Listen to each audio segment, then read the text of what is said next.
Thank you very much, Mr. President. Ladies and gentlemen, good evening. Assalamu alaikum. Lovely to see you all here tonight. We are having a very entertaining night, are we not, with some very interesting things being said from the other side of the house tonight. Let me begin by saying, as a Muslim, as a representative of Islam, I would consider myself an ambassador for Islam, a believer in Islam, a follower of Islam and its Prophet. So, in that capacity, let me begin by apologizing to Anne-Marie for the Bali bombings. I apologize for the role of my religion and me and my people, for the killing of Theo van Gogh, for 7/7. Yes, that was all of us. That was Islam, that was Muslims, that was the Quran.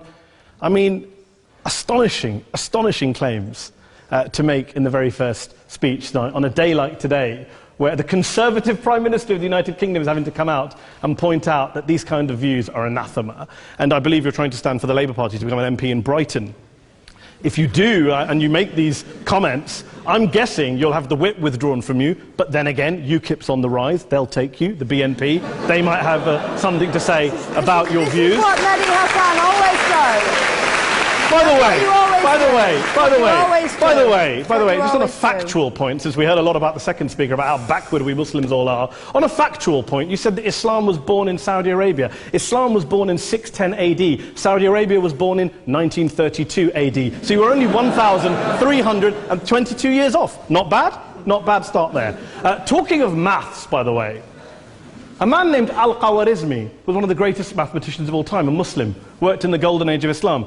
He's the guy who came up with not just algebra, but algorithms. Without algorithms, you wouldn't have laptops. Without laptops, Daniel Johnson tonight wouldn't have been able to print out his speech in which he came to berate us Muslims for holding back the advance and intellectual achievements of the West, which all happened without any contribution from anyone else other than the Judeo-Christian people of Europe. In fact, Daniel David Levering, the author of the Pulitzer Prize-winning historian and author of The Golden Crucible, points out that there would be no Renaissance, there would be no Reformation in Europe without the role played by Ibn Sina and Ibn Rushd and some of the great Muslim theologians, philosophers, scientists in bringing Greek texts to Europe. As for this being our university, I will leave that to the imagination as to who is our and who is there. I studied here too. An astonishing set of speeches so far making this case tonight. A mixture of just cherry-picked quotes, facts and figures, self-serving, selective, a farrago of distortions, misrepresentations, misinterpretations, misquotations. Daniel talked about my article in the New Statesman, which got me a lot of flack, where I talked about the anti-Semitism that is prevalent in some parts of the Muslim community, which indeed it is. Of course, I didn't say in that piece that it was caused by the religion of Islam. In fact, modern anti-Semitism in the Middle East was imported from, finish the sentence, Judeo-Christian Europe, where I believe some certainly bad things happened to the Jewish people. In fact, Tom Friedman, Jewish-American columnist in the New York Times, told me in this very chamber last week that he believed, had Muslims been running Europe in the 1940s, 6 million extra Jews would still be alive today. So I'm not going to take lessons in anti-Semitism from someone who's here to defend the Judeo-Christian values of a continent that murdered 6 million Jews. Moving swiftly on. Yes. Absolutely. Well, I'm about to make that point. No, I'm about to make that point. You're right. I agree with you. I agree with you 110%. That is my point. I don't think Europe is evil or bad. I'm a very proud European. I don't want to judge Europe on that basis, but if we're going to play this gutter game where we pull out the Bali bombing and we pull out examples of anti-Semitism in the Islamic community, then of course I'm going to come back and say, well, hold on. I mean, look, let's be very clear. Daniel here was a last-minute replacement for Douglas Murray, who had to pull out. And Douglas and I have a well-documented differences, but to be fair to Douglas, as to be fair to Anne-Marie and to Peter, atheists. Atheists see all religions as evil, violent, threatening. What the problem I have with Daniel's speech is that Daniel comes here to run this robust defense of Christianity, forgetting that his fellow Christians, people who said they were acting in the name of Jesus, gave us the Crusades, the Spanish Inquisition, the anti-Jewish pogroms, European colonialism in Africa and Asia, the Lord's Resistance Army in Uganda, not to mention countless arson and bomb attacks on abortion clinics in the United States of America to this very day. I would like a little bit of humility from Daniel first before he begins lecturing other communities and other faiths on violence, terror and intolerance. But, no thank you. Some water. But I would say this, to address the gentleman's very valid point here, I'm not going to play that game. I don't actually believe that Christianity is a religion of violence and hate because of what the LRA does in Uganda or what Crusaders did to Jews and Muslims in Jerusalem when they took back the city in the 12th or 13th or whatever century it was. I believe that Christianity, like Islam, like pretty much every mainstream religion, is based on love and compassion and faith. I do follow a religion in which 113 out of the 114 chapters of the Quran begins by introducing the God of Islam as a God of mercy and compassion. I would not have it any other way. I don't follow a religion which introduces my God to me as a God of war, as some kind of Greek God of wrath, as a God of hate and injustice. Not at all. As Adam pointed out, you go through the Quran and you see the mercy and the love and the justice. And yes, you have verses that refer to warfare and violence. Of course it does. This is not a motion about pacifism. I'm not here to argue that Islam is a pacifistic faith. It is not.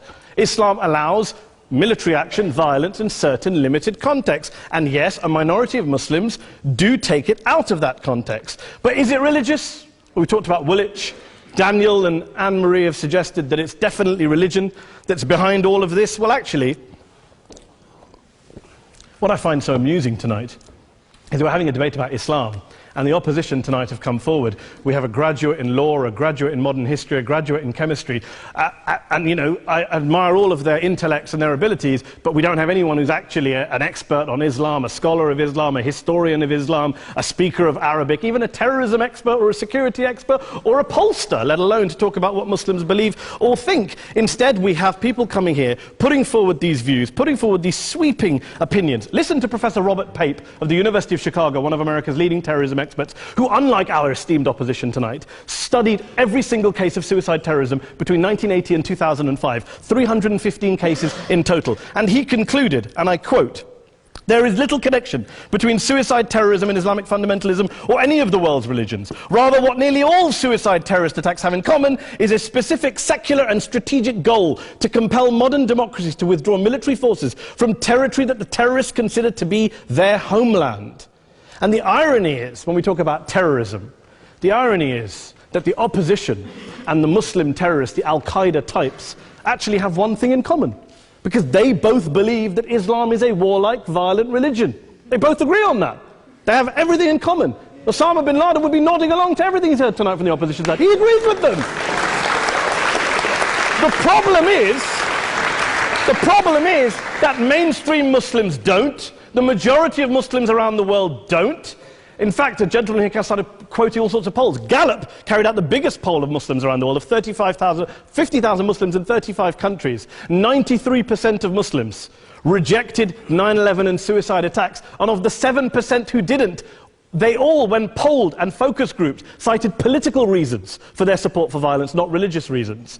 And as for Islamic scholars and what they say, well, Daniel talks about our University of Oxford. We'll go down to Oxford Centre for Islamic Studies, get hold of a man named Sheikh Afifi Al-Akiti, who is a massively well-credentialed and well-respected Islamic scholar, who has studied across the world, who in the days after 7/7 published a fatwa denouncing terrorism in the name of Islam, calling for the protection of all non-combatants at all times, and describing suicide bombings as an innovation with no basis in Islamic law. Go and listen to Sheikh Tahir al-Qadri, one of Pakistan's most famous Islamic scholars, who published a 600-page fatwa condemning the killing of all innocents and all suicide bombings unconditionally without any ifs or buts.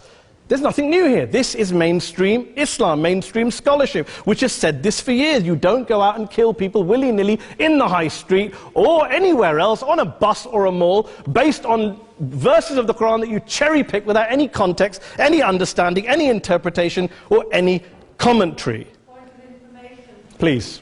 What about stoning of women, for example, in sometimes? Well, It doesn't happen, apparently. I didn't say it doesn't happen at all. I never said it didn't happen. I don't blame Islam. Yes, it's a very good point. And a lot of us are campaigning against that. And we're campaigning against it in the name of Islam. We're campaigning against it in the name of various interpretations of Islam. Anne-Marie comes and scares us with her talk of Sharia law. I would like to see the book of Sharia law. It doesn't exist. People argue over what Sharia law is. And you empower the extremists by saying there is only one version. You empower them all. I don't believe you took any interruptions, Anne-Marie, so I think you should stay there for a moment. Several countries. Here's what we're dealing with. Minority, Here's what we're dealing with. We are dealing, I took your point. Here we are dealing with a 1400-year-old global religion followed by 1.6 billion people in every corner of the world, a quarter of humanity, of all backgrounds, cultures, ethnicities. And yet the opposition tonight wants to generalize, stereotype, smear in order to desperately win this debate. And here's my question, if we're going to generalize and smear. If, okay, people say yesterday's bombers, and we've got to be careful, there's a trial going on, were yesterday's attackers, motivated by Islam? Big debate. I don't believe they were. Let's say they were. Let's say Faisal Shahzad, the Times Square bomber, was motivated by Islam. Let's assume, for sake of argument, that Richard Reeves, the shoe bomber, was motivated by Islam. If Islam is responsible for these killings, if Islam is what is motivating these people, and Islam is therefore not a religion of peace, a religion of war, then ask yourself this question: why aren't the rest of us doing it? Why is it such a tiny minority of Muslims are interpreting their religion in the way that the opposition claim they are? Let's assume there are 16,000 suicide bombers in the world. There aren't. Let's assume there are for the sake of argument. That's 0.001% of the Muslim population globally. What about the other 99.99% of Muslims who the opposition tonight either ignore or smear? The reality is that the rest of us aren't blowing ourselves up tonight. The reality is that the opposition came here tonight not worried about the fact that me and Adam might pull open our jackets and blow ourselves up tonight because we're followers of a warlike warrior religion which wants to take over Europe and Daniel's university. The issue is this. The issue is this. Unless the opposition can tell us tonight, and Peter Atkins is here, one of our great atheist intellectuals, can tell us tonight, can answer this question tonight: why don't the vast majority of Muslims around the world behave as violently and aggressively as a tiny minority of politically motivated extremists? Then they might as well give up and stop pretending they have anything relevant to say about Islam or Muslims as a whole. Ladies and gentlemen, let me just say this to you. Think about what the opposite of this motion is. If you vote no tonight, think about what you're saying the opposite of this motion is. That Islam isn't a religion of peace, it's a religion of war, of violence, of terror, of aggression. That the people who follow Islam, me, my wife, my retired parents, my 6-year-old child, that 1.8 million of your fellow British residents and citizens, that 1.6 billion people across the world, your fellow human beings, are all followers, promoters, believers in a religion of violence. Do you really think that? Do you really believe that to be the case? They say that in the Oxford Union, the most famous debate was in 1933, when Adolf Hitler looked out for the result of the King and Country motion, where they voted against fighting for king and country, and Hitler was listening out for the result. Well, tonight, 80 years on, there are two groups of people around the world who I would argue are waiting for the result of tonight's vote. There are the millions of peaceful, non-violent, law-abiding Muslims both in the UK, Europe, Asia, Africa and beyond, who see Islam as the source of their identity, as a source of spiritual fulfillment, of hope, of solace. And there are the phobes, the haters, the bigots out there who want to push the clash of civilizations, who want to divide all of us into them and us and ours and their. Ladies and gentlemen, I urge you all not to fuel the arguments of the phobes and bigots. Don't legitimize their divisions. Don't legitimize their hate. Trust those Muslims who you know, who you've met, who you hear, who don't believe in violence, who do want you to hear the peaceful message of the Quran as they believe it to be taught to the majority of Muslims, the Islam of peace and compassion and mercy, the Islam of the Quran, not of Al-Qaeda. Ladies and gentlemen, I beg to propose this motion to the House. I urge you to vote yes tonight. Thank you very much for your time.